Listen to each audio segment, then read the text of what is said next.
मेरी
सुप्ति में सबल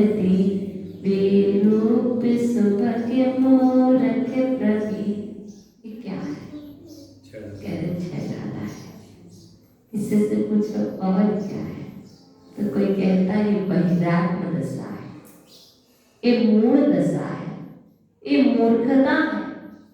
यदि ये 16 मान्यताएं आपके अंदर में पल रही हैं, आपके अंदर में ये 16 मान्यताएं बैठी हुई हैं, तो आचार्य को कहते कि अभी आप डिब्बे में नहीं बैठे। जब तक ये सारी बातें आपके ऊपर लागू हो रही हैं, मैं सुखी हूँ, मैं दुखी हूँ, ये सब कुछ लागू हो रहा, तब तक सर्टिफिकेट आया नहीं है।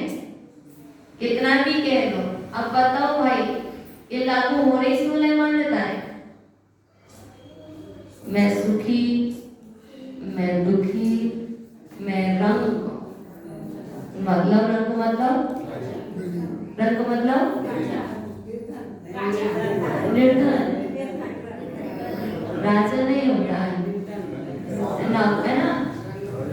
राव मतलब राजा, मैं नौकर हूँ, मैं राजा हूँ। मेरे धन क्या, मैं सुखी दुखी, मैं रंग राव।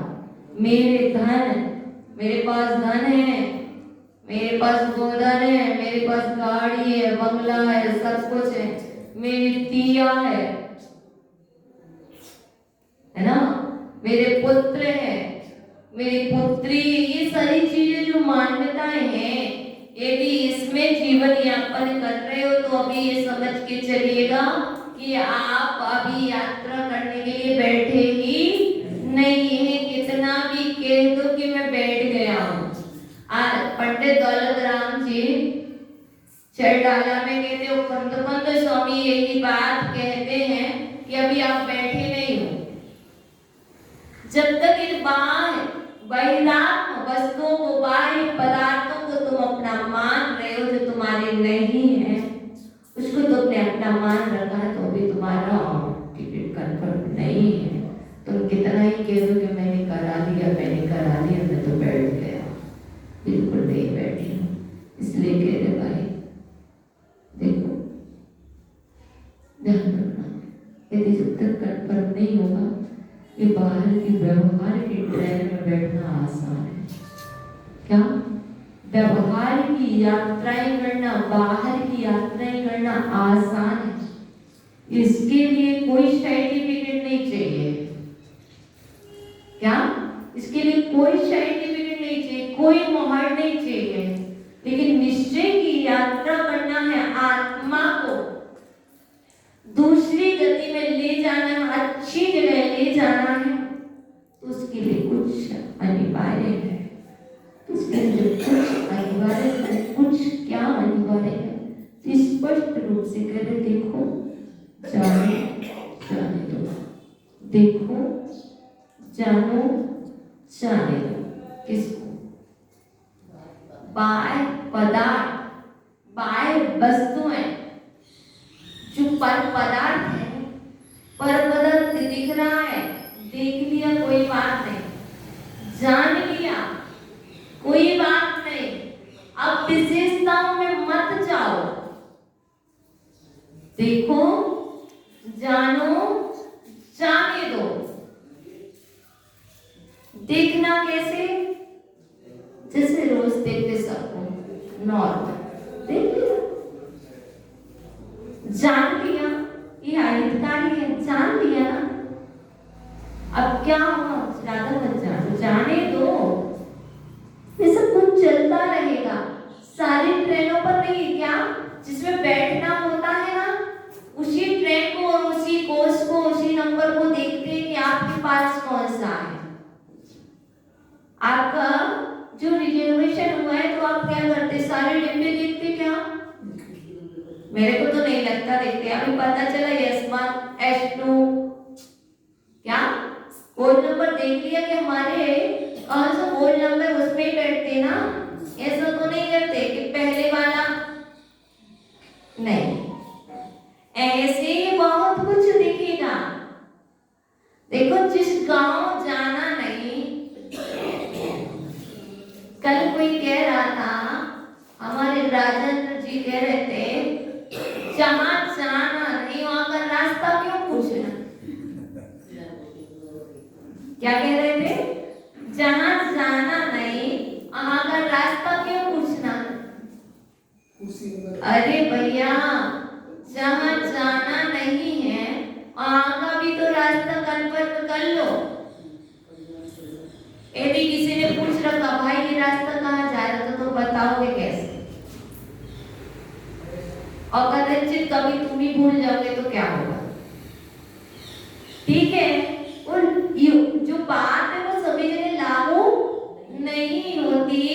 तो यहाँ गिरे जो भाव पदार्थ है वहां जहाँ नहीं जाना, ये क्या है, ईस्टर्न है। अच्छा, एक शॉप खुली थी मार्केट में, वहां पर मैं समझती नहीं थी रम क्या होता है। आप जानते हो? सब जानते हैं सर। मैंने राम तो जाना लेकिन रम नहीं जाना। तो मैं सोचती थी जहां पर रम लिखा है वहां पर इसे मिसिंग हो गई। इनको राम लिखना था लेकिन लिख क्या गया, रम लिख गया है। आपकी मात्रा हटा दी गई है। तो यदि नहीं पूछते तो कैसे, जाना नहीं है वहां, लेकिन जानना इसलिए जरूरी था कि हमें इस वस्तु का स्पर्श नहीं करना है। ऐसे ही हमारे लिए करना क्या, देखो सब कुछ, जानो सब कुछ, लेकिन विशेषताओं में मत जाओ। हमें दिखेगा देवाली वाली क्या कर रहे हैं, हम देखेंगे, जानेंगे ऐसी क्रिया क्यों कर रहे हैं, लेकिन विशेषताओं में नहीं जाएंगे। यदि विशेषताओं में जाएंगे तो उलझ जाएंगे, सुलझ नहीं पाएंगे। यदि उलझन से सुलझन तक की यात्रा करना है, यदि सुलझना सीखना है तो उलझू मत। हमारी और आपकी आदत पड़ गई है कि उसकी विशेषता में जाने की कोशिश करते हैं। देखो भैया, यदि विशेषताओं में जाओगे गलत चीजों की तो समझना दो ही तरीके हैं। कल बताया था एसी रूम में बैठना है कि हीटर रूम में बैठना है। नहीं, आप तो एसी रूम में बैठो।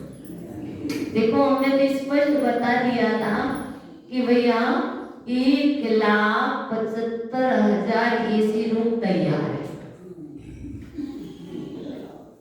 82,25,000 हीटर रूम तैयार है।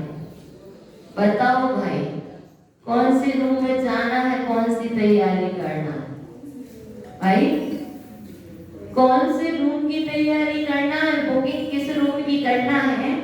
इतने रूम बिल्कुल रेडी हैं। इसके लिए ना तो देखो मैं स्पष्ट कह रही हूँ, एसी रूम की टिकट करना है तो ना तो आपको मंदिर आना है, ना आपको पूजा करना है, ना आपको स्वाध्याय करना है, ना आपको प्रवचन सुनना है, ना कुछ अच्छा बोलना है, ना कभी दान देना है, कुछ भी नहीं करना है। एसी रूम की टिकट बिना कुछ किए, बिना पुरुषार्थ किए प्राप्त हो जाएगी। तैयार? मतलब क्या है? मतलब यह है कि नरक में जो 84 लाख बिल हैं, उस बिलों में 1,75,000 तो शीत, अत्यंत शीत प्रकृति के बिल हैं। छठवीं सातवीं नरक के पूरे डंडे और 5वें नरक के नीचे का 1.1/4 ठंडा है।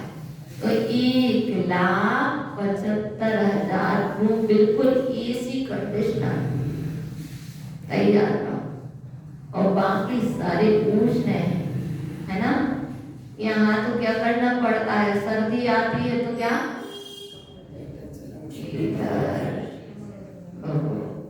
नहीं लगाना पड़ेगा, वहाँ ना हीटर लगाना पड़ेगा, ना एसी लगाना पड़ेगी, वहाँ तो हमेशा तैयार है।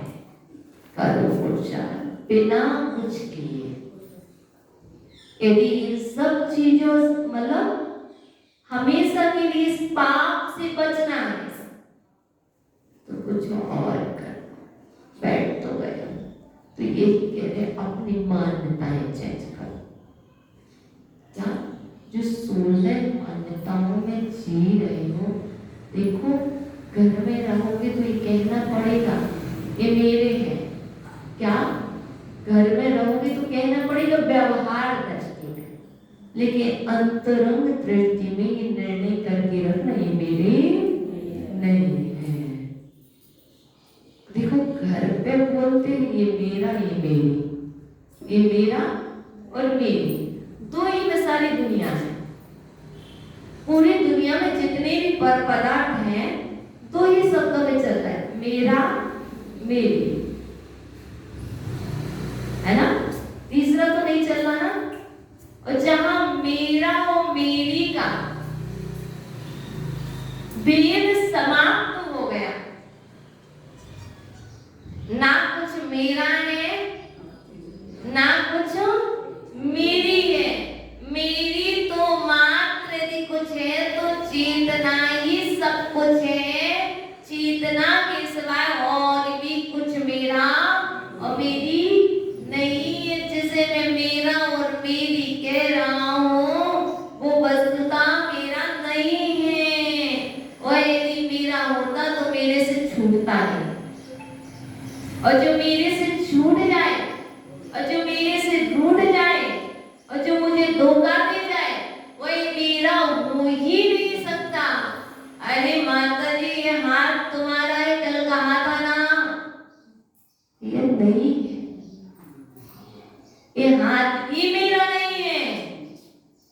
यदि ये हाथ मेरा होता तो सदा मेरे साथ रहता, ये धोखा ना देता, कुछ दिन बाद ये धोखा देके चला जाएगा, यही छूट जाएगा, यही पड़ा रहेगा।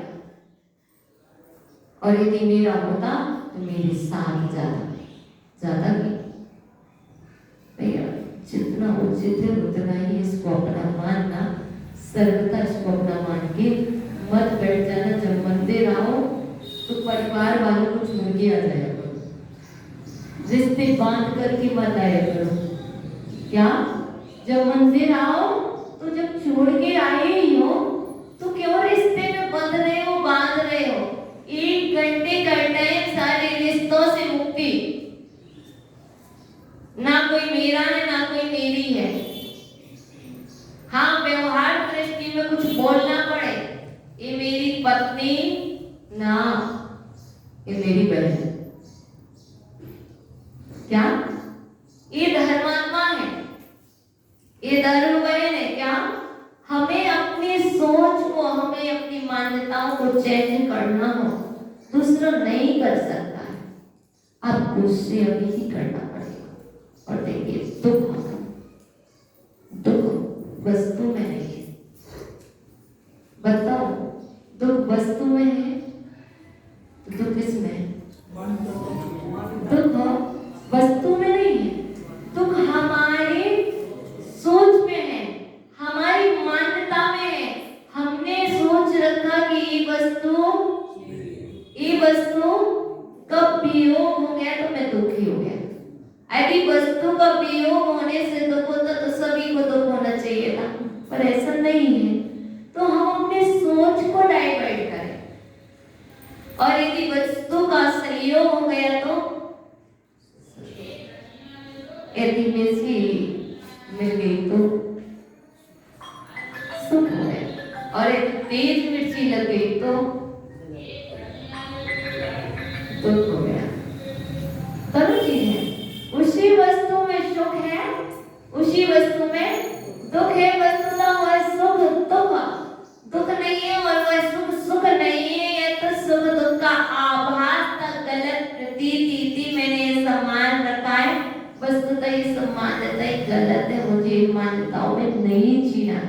बहुत जीवन जी लिया है, अब तो मुझे अपनी मान्यता को चेंज करना होगा, और नहीं करोगे तो समझते रहना एक दिन जल करके नाश को प्राप्त हो जाओगे।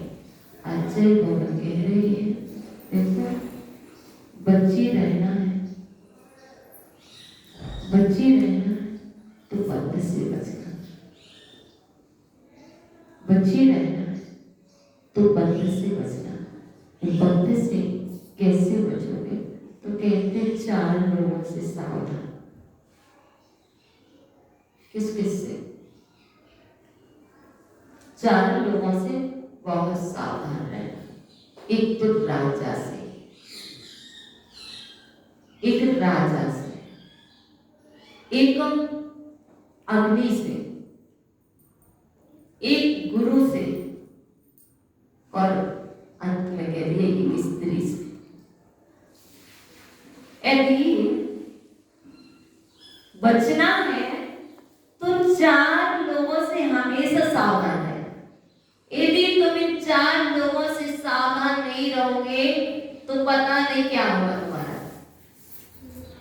अग्नि से बच के रहना, अग्नि के पास जाओगे, अग्नि के जितने जितने नजदीक जाओगे तो क्या होगे? जल जाओगे, पक्का। और यदि अग्नि से ज्यादा दूर रहोगे तो, बहुत ज्यादा दूर रहोगे तो, बहुत ज्यादा दूर रहोगे तो शीत का निवारण भी नहीं होगा। बात को समझने की कोशिश करना। अग्नि से ज्यादा दूर रहोगे तो शीत का निवारण नहीं होगा, और अग्नि के बिल्कुल नजदीक पहुंच जाओगे ऐसे तो आप जल जाओगे। तो अग्नि जहां वहां पर कहाँ रहना चाहिए? मध्य। कहाँ रहना चाहिए? मध्य में रहना चाहिए, क्योंकि आचार्य भगवान ने कहा है अत्यासन्न विनाश आए। जितने निकटवर्ती होते हैं वह विनाश का कारण होते हैं। ये 4 चीजें, 4 पदार्थ ऐसे, अग्नि, राजा, गुरु और स्त्री, इनकी यदि अति निकट पहुंचोगे तो विनाश का कारण, नाश हो जाएगा। इसलिए अग्नि से दूर रहना, ज्यादा दूरी भी मत बनाना। यदि ज्यादा दूरी बना लोगे तो शीत का निवारण भी नहीं होगा, भोजन भी नहीं पक पाएगा। ऐसे ही राजा, अब राजा के निकट चले जाओगे तो पता नहीं कब क्या बोल दोगे। तो क्या राजा के निकट बैठ जाओगे? हमारे भगवान राजा है, क्या है? हमारे भगवान राजा है, मान के चलिए, है ना। और आप भगवान के बिल्कुल निकट बैठ जाओगे, ठीक है ना। तो आप बोलोगे तो कब अपना थूक उछटाओगे, कितना आप सम्मान करोगे, इसकी कोई गारंटी नहीं है। और ज्यादा दूर रहोगे तो भी आप ठीक से दर्शन नहीं कर पाओगे। इसलिए मध्य में, बीच में बैठकर के, क्योंकि यदि पास में रहोगे, पुण्य कार्य करने गए हो और आप उनका अपमान कर बैठोगे, कभी हाथ भी नहीं दोगे, कभी कुछ भी, कभी जिनको जब पास में रहोगे तो चिपक भी जाओगे तो क्या होगा? तो आचार्य वो तेरे विनाश के कारण है। आपका वह धार्मिक अनुष्ठान भी किस चीज का कारण बन जाएगा? विनाश का कारण बन जाएगा। इसलिए इनकी भक्ति की आराधना कहाँ से करनी चाहिए? मध्य भाग, पास में नहीं, मध्य। गुरु, गुरु के निकट होना चाहिए। कहाँ होना चाहिए? गुरु के निकट नहीं होना चाहिए, गुरु के निकट नहीं होना चाहिए, और गुरु के दूर नहीं होना चाहिए। क्या? गुरु के निकट नहीं होना चाहिए।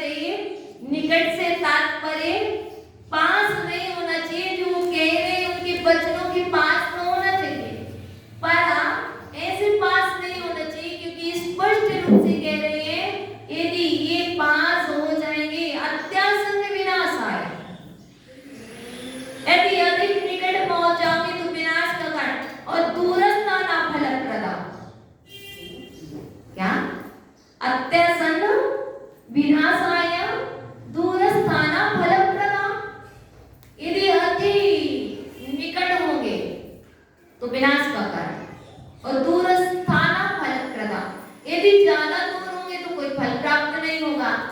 अरे भैया मैं तो मंदिर इसलिए नहीं जाता हूँ, माता जी ने कहा तो निकट मत आना भगवान के, तो मैं तो बाहर से क्या कर लेता हूँ, दूर से भैया शिखर दिख गया वहीं से यूं कर लिया।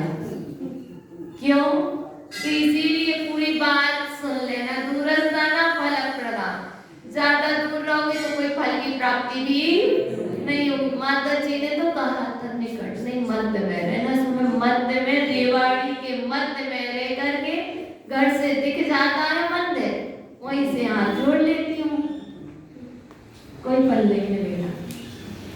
और ज्यादा निकट जाओगे तो विनाश का कारण बन जाएगा, क्योंकि हमें और आप कोई विवेक नहीं होता है, अज्ञानी होते हैं, मूर्ख होते हैं।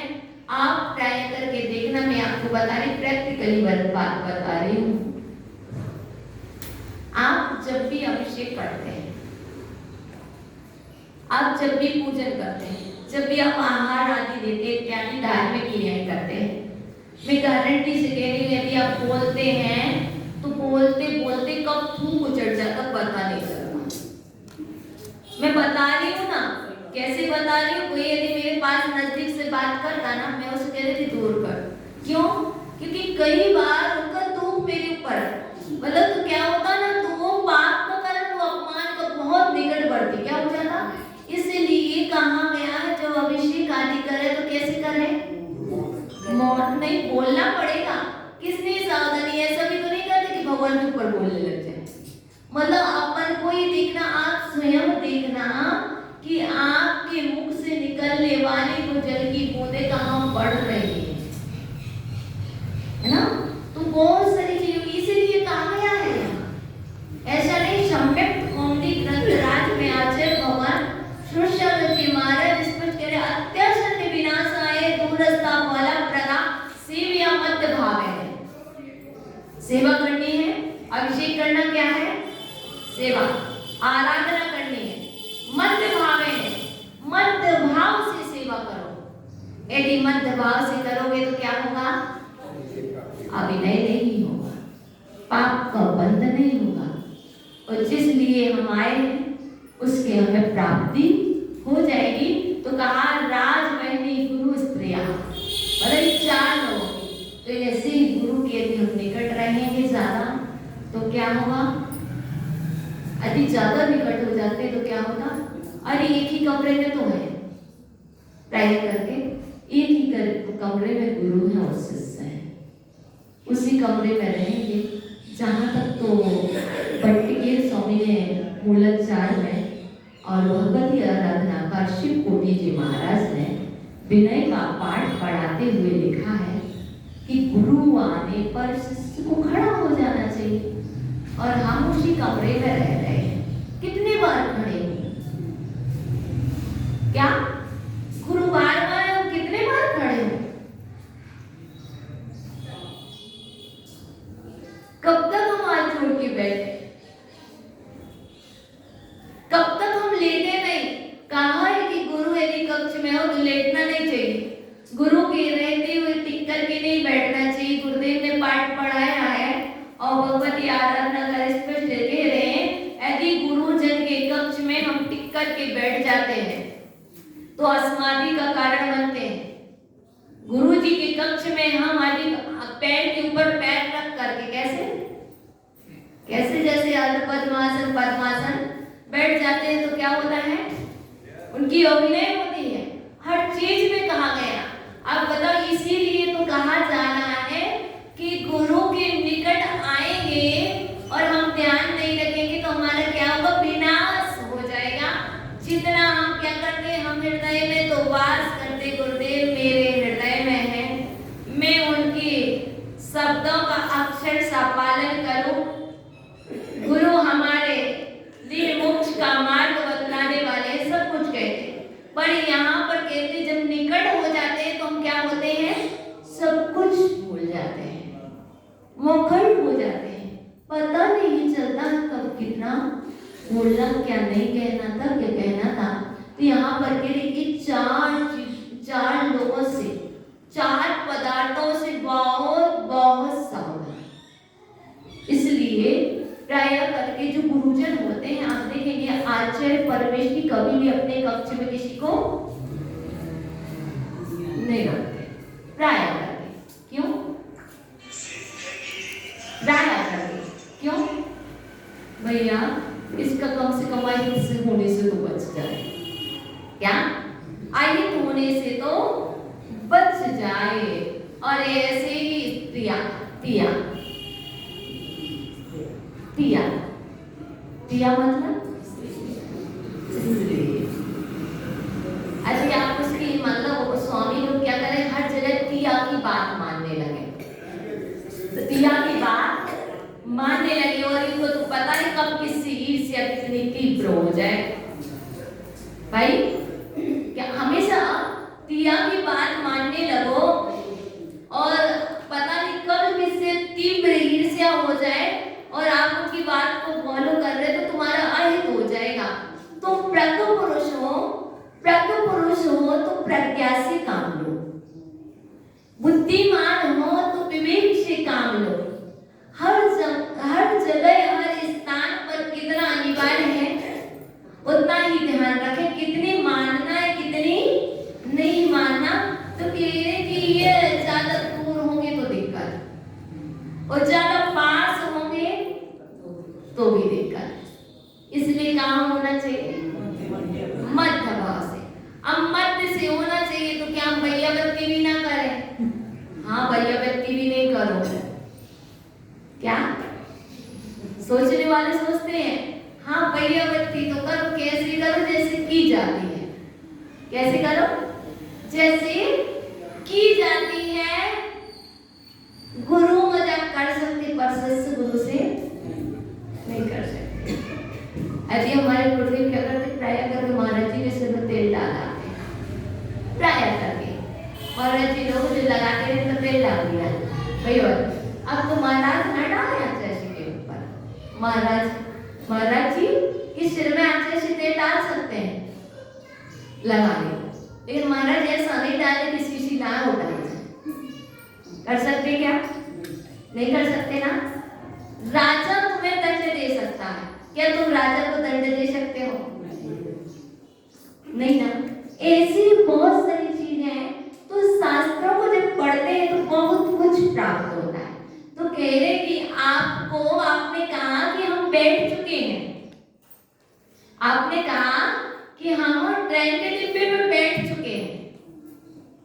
कोई कह रहे थे कन्फर्म है टिकट, कन्फर्म है टिकट, बैठ चुके हैं, तो कहीं ये दुर्घटना तो नहीं है। और जो नहीं बैठे तुम कैसे बैठेंगे? इन मान्यताओं को जब हटाएंगे तब कहीं जाकर के वह टिकट जो वेटिंग में चल रही है वो कन्फर्म होगी। जब कन्फर्म हो जाएगी तो आप क्या होंगे? कन्फर्म होने में समय नहीं लगता है। आप टिकट बाहर व्यवहार की टिकट तो कन्फर्म होने में समय लगेगा, 2 घंटे 3 घंटे का टाइम दिया गया है। लेकिन यहाँ की टिकट कन्फर्म होने में एक समय भी नहीं लगता। आप अभी जाओ और अभी रिजर्वेशन पाओ, बैठ जाओ, कोई मन नहीं कह रहा। तो जब सम्यक दर्शन के डिब्बे में बैठ जाओगे तो सम्यक ज्ञान के डिब्बे में बैठने में कितना समय लगेगा? कितना समय लगेगा? बिल्कुल भी नहीं लगेगा, युगपत हो जाता है। और सम्यक चारित्र के डिब्बे में बैठने में कितना समय लगेगा? कुछ नहीं, ये नहीं करना, यही तो चारित्र है। श्रद्धा होना दर्शन है, ज्ञान होना विवेक आ गया है, सम्यक ज्ञान हुआ। अब इसको हम अच्छे से पालन करेंगे। ये तीनों बहुत जल्दी होंगे। तो आप जब चाहो तब बैठ सकते हैं। ऐसा नहीं है कि 5 महीने लगेंगे और ऐसा भी नहीं है कि 5 मिनट लगेंगे। आप चाहो तो 1 सेकंड के अंदर यहाँ से उठ करके आप वहां बैठ सकते हैं। अभी कोई से भी गुड़ स्थान की यात्रा कर रहे हो, कोई बात नहीं, पश्चाताप मत करो। अब अपनी सोच को डाइवर्ट कर दो और जल्दी से बैठ जाओ। समय हो गया है, समय हो गया है, 9:11 मैं क्या करूं, मैं क्या करूं, अब तुम इतनी जल्दी समय पूरा कर देते हो, मैं क्या करूं। तो ध्यान रखना, कल पुनः बैठेंगे, कहाँ तक की यात्रा करेंगे। अब ध्यान रखना, ये चीज मानस पटल पर सेव कर लेना। मीना जी सेव कर लेना। क्या भैया, 1,75,000 एसी रूम है, 1,75,000 एसी रूम है, 82,25,000 हीटर वाले रूम है।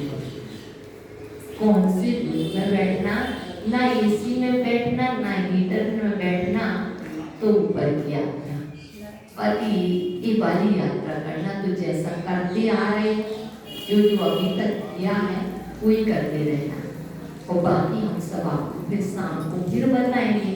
समय से आओगे तो समय से पाओगे, और यदि समय से नहीं आओगे तो कब पाओगे। कल फिर शाम को मिलोगे। चलो ठीक है, बुला लो भगवान। पुनः बुलाना, भूल न जाना, सपनों में आना, जैसे भी हो हमको अपने दर पर भी आना। तेरे दर पर ऐसा लगता क्यों अपना घर हो, मेरा अंतिम अज्ञानी की बात बात में